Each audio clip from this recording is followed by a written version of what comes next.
হতাশাগ্রস্ত হয়ে বান্দা যখন কাঁদতে থাকে আর ডাকতে থাকে, ইয়া আল্লাহ, ইয়া রহমান, ইয়া রহিম, ইয়া হাইয়ু, ইয়া কাইয়ুম।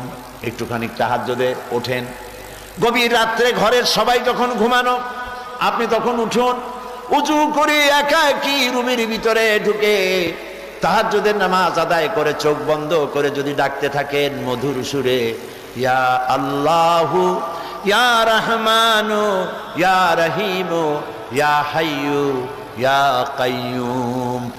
আল্লামা ইকবাল বলেছেন, দিল সে जो बात निकलती है असर रखती है पर नहीं मगर ताकते परवाज रखती है। দিল থেকে যে কথা উচ্চারিত হয়, মুখের কথা আর মনের কথা ভিন্ন রকম।